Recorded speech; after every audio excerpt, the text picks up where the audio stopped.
back to my channel. So today I'll be showing you how to make an halter neck tie to the back top, just a simple summer top. So for that I'll be using this fabric I have here, and so first thing I'm going to do is to fold the fabric into two. So the first thing I did is to fold the fabric into two. So this way I folded it into two. So the next thing is to check the shoulder to waist, or the top length, because I'm going to make this top cropped. So the shoulder to waist I'm working with is 18, so I'm going to add about 1 inch to it, making it 19. So I'm going to mark it here. So this is the top part of this top. So the next thing I'm going to check is the shoulder length I'm working with, which is around 15 divided by 2, so that's 8. I'm going to mark 8 here. 15 divided by 2, that's 7.5. sorry. So you mark it down here, and then 7.5. so I'm going to mark it down here, and then I'm going to mark my armhole. So the armhole I'm going to be working with is 20 on the dot, right? So 20 divided by 4, I'll have 10 here. I'll have 10 here. So you just mark the armhole straight up here, and then after that the next thing you do is come down by 1 inch, the same way you mark your normal bodice, right? And then mark 1 inch on this line here, and then come to the neckline, mark 3 inches here, and then after that just draw your normal bodice pattern.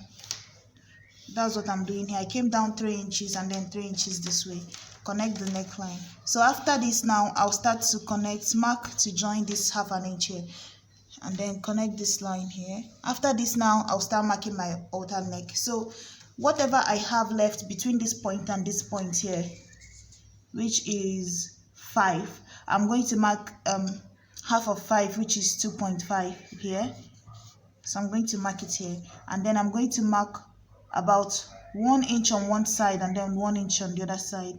So 2.5, 1 inch from this side will be at this 1.5 mark here, and then 1 inch from this point here will be at the 3.5 mark here.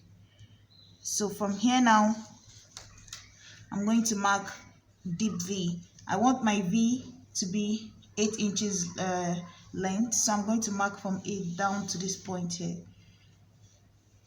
I'm going to make it wider because I want it deep. And then from this point I'm going to mark and join this line here.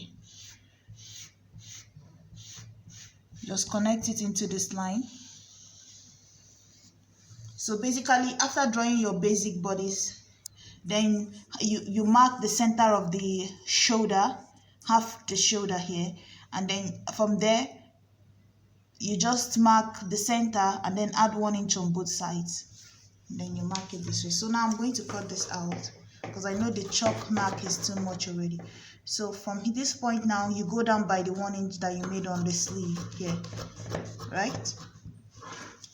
So you can see the shoulder slant already.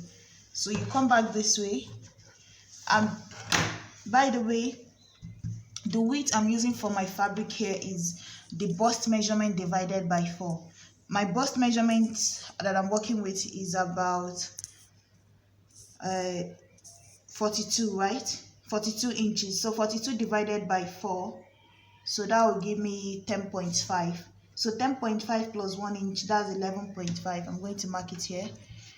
The waist measurement is 40 divided by, so let me go over this again. Your bust measurement divided by 4 plus 1, you mark it here this way. The waist measurement divided by 4 plus 2, you mark it here. So after that the next thing you do is to start cutting out the fabric. So from here, this would have been my normal shoulder, but as you can see I'm going to cut it from this here. I'm going to cut it from this line here. So I'm going to cut from here.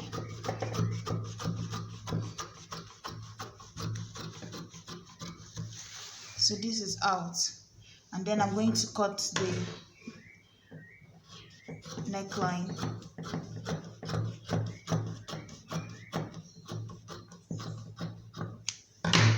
So this is the neckline here, this is this here. So this is what the top part is looking like right now. So what I'm going to do to cut the back, because the back is going to be open, right? So to cut the back, what I'll do is to fold my fabric again. So to cut the back, I folded the fabric over again, and then I'm going to cut the back starting from here. So I'm going to give it, because it's going to have a zip, so I gave it extra 1 inch at the center back, which is this side here. So as you can see, it has about 1 inch in here, because this is my center front, this is my center back. But what I'm going to do right now is to fold this way, fold this way, fold it this way, and then cut it out. So I'm going to leave a little bit of space, maybe by 1/2 inch, so I can be able to fold the back and then cut it out.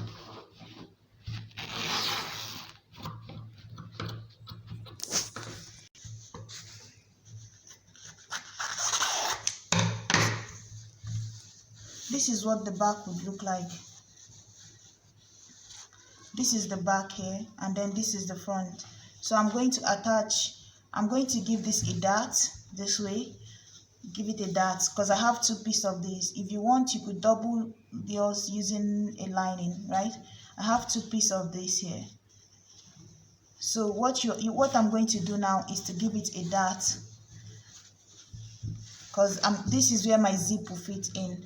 And to make this type of crop top, or any type of crop top that is going to be fitted, remember, I'm going to give it a dart on these 2 sides here, and then it's going to have a zip at the center.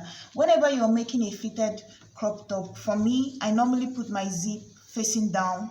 Like, instead of going up this way to zip up, I make it facing down. So which means I stitch up the top part a little bit, and then my zip starts somewhere here, so that when you go to pull it, you just open it up this way, and then put your head in, and then zip it down this way.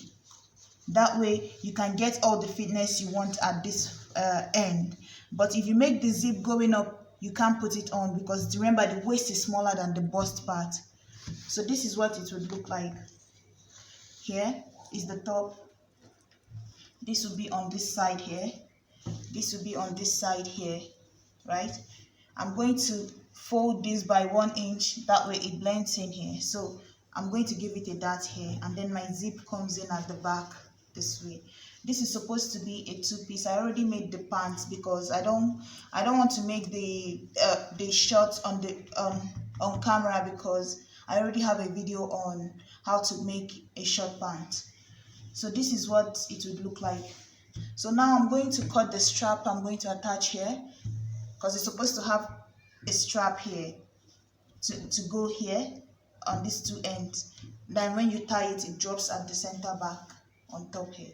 This is what the top is looking like. I've gone ahead and finished it up. I also just cut a strap and then fold it in 2, and then attach it to the shoulder. So this is how I attached mine to the shoulder here. And then, so when the person wears it, they just tie it this way at the back of the neck, and then it drops at the back this way. So this is what it would look like when someone is wearing it. This is the back. This is what I was talking about for the zip. So the zip, you put it facing downwards for any fitted crop top, so that way when they want to wear it, it's open this way. But if you put it facing upwards, like how you would normally put a zip, then you can't be able to open up this part wider, because this part will be smaller and you can't pass your head through it. So this is what the back looks like. I gave it a dart at the back, 2 darts here from the top to the end, and then this is the front. I also gave it a dart here at the front. So this is the dart, and then I closed it up by the side, and I used a bias for the side. I already have a video on how to make the bias. I used a bias from this same fabric, and then cut and finished up the edges and the neckline. So this is what it looks like right now. It this style is just something you could wear during the summer. And then this is the shorts that comes with this. So this is a two-piece. This is high-waisted pants, and then this is a top, the top that goes with this pant here. And I didn't make a video on the pants because I already have a video on that. So this here also has a pocket on the two sides, and this is the back of the pant. It has elastic at the back, but it has a band in front.